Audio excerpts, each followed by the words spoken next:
2024 সালে পবিত্র হজ পালনে ইতোমধ্যেই পৃথিবীর বিভিন্ন দেশ থেকে হাজিরা সৌদি আরবের মক্কার উদ্দেশ্যে যাত্রা শুরু করেছেন।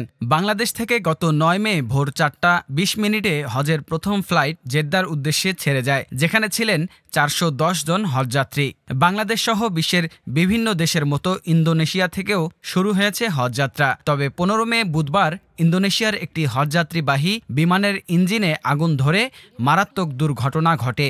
এতে হজযাত্রীসহ 468 জন যাত্রী জীবনের জন্য বড় হুমকির মুখে পড়েন। ইন্দোনেশিয়ার জাতীয় বিমান পরিষেবা সংস্থা গারুদার জানিয়েছে, বোয়িং 747-400 সিরিজের বিমানটি ইন্দোনেশিয়ার মাকাসার শহর থেকে মদিনার উদ্দেশ্যে যাওয়ার পথে হঠাৎ একটি ইঞ্জিনে আগুন ধরে যায়। গারুদার নির্বাহী পরিচালক ইরফান সেতিয়াপুত্রা এক বিবৃতিতে বলেন, বিমানটি টেক অফের পরপরই সেটির একটি ইঞ্জিনে আগুন লাগে। সম্ভবত ফ্লাইট শুরুর আগে সেটি ভালোভাবে পরীক্ষা করা হয়নি।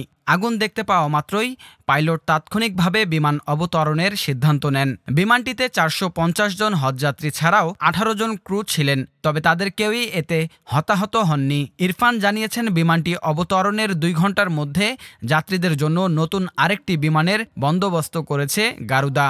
সেই সঙ্গে মেরামতের জন্য গ্রাউন্ডেড করা হয়েছে আগুন লাগা বিমানটিকে। সামাজিক যোগাযোগ মাধ্যমে ছড়িয়ে পড়া একটি ভিডিওতে দেখা যায়, বিমানটি উড্ডয়নের পরপরই এটিতে আগুন ধরে যায়। উল্লেখ্য, গারুদার 60% শেয়ারের মালিক ইন্দোনেশিয়ার সরকার। করোনা মহামারীর সময় ভ্রমণ নিষেধাজ্ঞার কারণে ব্যাপক মাত্রায় আর্থিক লোকসানের শিকার হয়েছে এই পরিষেবা সংস্থাটি। সেই ক্ষয়ক্ষতির ধাক্কা এখনও পুরোপুরি কাটিয়ে ওঠা সম্ভব হয়নি তাদের পক্ষে। বিশ্বের বৃহত্তম দ্বীপরাষ্ট্র ইন্দোনেশিয়ায় শত শত দ্বীপ রয়েছে। এক দ্বীপ থেকে অন্য দ্বীপে যেতে বিমানের উপর নির্ভর করেন দেশটির বাসিন্দারা। তবে গত 2 বছরে কয়েকটি বিমান দুর্ঘটনা ঘটায় অভ্যন্তরীণ ভ্রমণের ক্ষেত্রে আকাশপথে যাত্রা এড়িয়ে চলছেন অনেক ইন্দোনেশীয়।